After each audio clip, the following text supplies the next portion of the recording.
Sarah. Well, our warm weather won't last forever. And when the cold comes, the Salvation Army in Rochester wants to be ready. So how can you help protect the city's most at risk?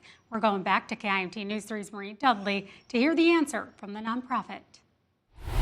With days getting colder and the homeless population needing places to stay warm, I spoke with the Salvation Army about what the public can do to help keep them safe. According to the nonprofit, over 20 unhoused individuals are using the overflow space in the Social Services Center, emphasizing that this is already more people than it can take in, which is in turn causing a strain on the already limited amount of inventory the shelter has. Rebecca Snap from Salvation Army tells me something needs to change in order for it to keep providing these necessary services in the colder months. It's regularly utilized by a number of people who otherwise wouldn't have shelter at night, and it's a great partnership, but that need is continually increased over months of time. It's not just kind of a change because of the change of the winter season, as people might expect.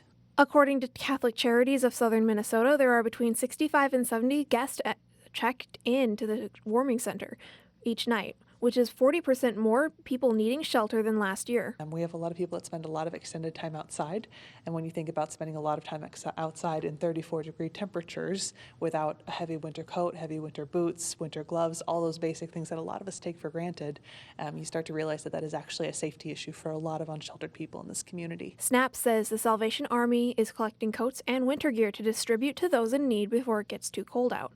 While shelter and coats are some of the main essentials the nonprofit needs help filling, this isn't the only issue at hand. All of these needs are interconnected. It's very easy for us to think about needs as being siloed or as being very independent from one another.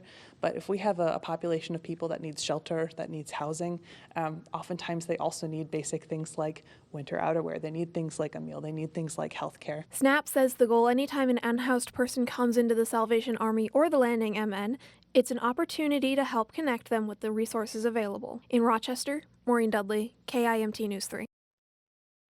Once again, as a reminder, the Salvation Army is holding a collection drive on October 14th. Those items, including winter coats, will then be distributed on the 16th.